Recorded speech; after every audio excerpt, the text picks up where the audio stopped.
Hello viewers, আজকে আমি আপনাদের দেখাবো কিভাবে ফটোশপের সাহায্যে আপনারা একটা ট্রান্সপারেন্ট লোগো তৈরি করতে পারেন। সো প্রথমেই আমি আপনাদের দেখাবো যে নর্মাল লোগো আর ট্রান্সপারেন্ট লোগোর মধ্যে পার্থক্যটা কোথায়। সো আমি ফটোশপে চলে যাই।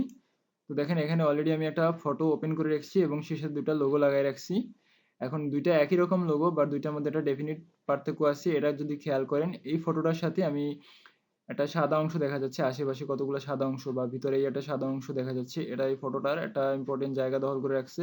আর এইটা যদি খেয়াল করেন তখন দেখবেন যে এটা কিছুই দখল করে না, জাস্ট এটা নিজের জায়গাটা দখল করে আছে, বাট এটার ভিতরে যে খালি জায়গাগুলো থেকে এর ব্যাকগ্রাউন্ডটা পর্যন্ত দেখা যাইতেছে। তো এটাই হচ্ছে নর্মাল লোগো আর ট্রান্সপারেন্ট লোগোর মধ্যে পার্থক্য। তো এখন আমরা আপনাদের দেখাবো কিভাবে একটা নর্মাল লোগোকে আপনি ট্রান্সপারেন্ট লোগোতে তৈরি করতে পারেন। সো এর জন্য প্রথমে আমি ফাইলে যাব, ফাইলে গিয়ে ওপেনে গিয়ে আমি সেই ফটোটা ওপেন করব যেটা থেকে আমি লোগো তৈরি করব। সো দেখেন এই ফটোটা থেকে আমি লোগো তৈরি করছিলাম আগেই। সো এটা আমি আবার ওপেন করে আপনাদের দেখাচ্ছি কিভাবে করবেন। এটাকে আমি ওপেন করলাম। এখন দেখেন এর পাশে কতগুলো সাদা অংশ আছে। নর্মালি বিভিন্ন ফটোতে এই সাদা অংশ থাকে, কালো অংশ থাকে, বিভিন্ন অংশ থাকে। যে অংশই থাকুক না কেন আমরা যেগুলো বাদ দেব সেগুলো এরকম থেকে থাকে। সো এটা বাদ দেওয়ার জন্য আমরা প্রথমে যেটা করতে হবে, এখানে দেখেন যে এই লেয়ারটা আছে এই লেয়ারটার উপরে রাইট ক্লিক করব। রাইট ক্লিক করার পর সবার উপরে দেখা আছে লেয়ার ফ্রম ব্যাকগ্রাউন্ড, এটা সিলেক্ট করব। সিলেক্ট করার পর যে বক্সটা আসছে এখানে দেখেন নেম দেওয়া আছে লেয়ার 0, এটা আপনি আপনার ইচ্ছা মতো দিবেন। কালার আছে নান, কালার নানই থাকবে, মুড নরমাল থাকবে এবং অপাসিটি অবশ্যই 100% থাকবে। এটাকে আমি ওকে করে দিলাম। এখন দেখেন এই যে লেয়ারটা এটা আনলক হয়ে গেছে।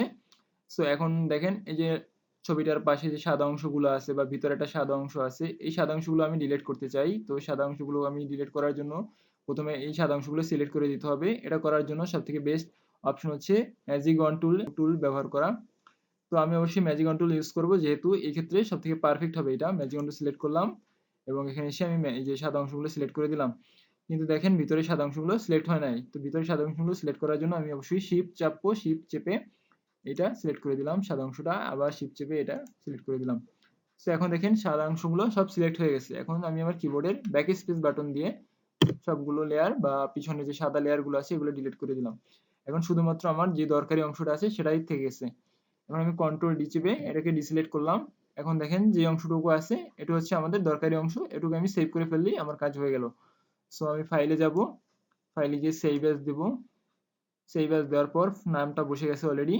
সেভ অ্যাজ টাইপ দেওয়া আছে, এখানে টাইপের ক্ষেত্রে আমি অবশ্যই পিএনজি ফাইল সিলেক্ট করে দেবো, কেননা ট্রান্সপারেন্ট লোগোর জন্য সব থেকে পারফেক্ট এক্সটেনশন হচ্ছে পিএনজি।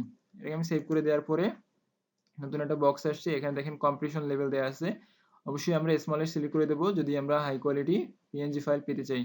তো এটাকে আমি ওকে করে দিলাম। এখন আমার ফাইলটা অটোমেটিক সেভ হয়ে গেছে। সো এখন দেখেন আমি যদি ডেস্কটপে গিয়ে এই ফাইলটা দেখে নেই, এটা হচ্ছে আমার নতুন করা ফাইল। এটা দেখেন ট্রান্সপারেন্ট হয়ে গেছে।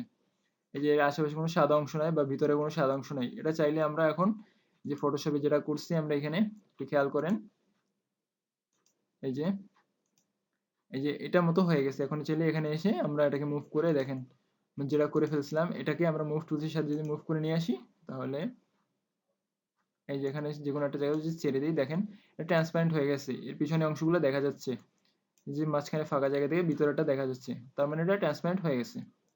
তো এভাবেই আপনারা চাইলে একটা নর্মাল ফটোকে ট্রান্সপারেন্ট ফটো বা ট্রান্সপারেন্ট লোগোতে তৈরি করতে পারবেন খুব সহজে, তাও আবার ফটোশপের মাধ্যমে, কোনো ইলাস্ট্রেটরের প্রয়োজন নেই। আর আমার ভিডিওটা যদি আপনাদের ভালো লাগে তাহলে অবশ্যই সাবস্ক্রাইব করবেন। আর যদি কোনো কমেন্ট থাকে কমেন্ট বক্সে কমেন্ট লিখে দেবেন। ধন্যবাদ সবাইকে।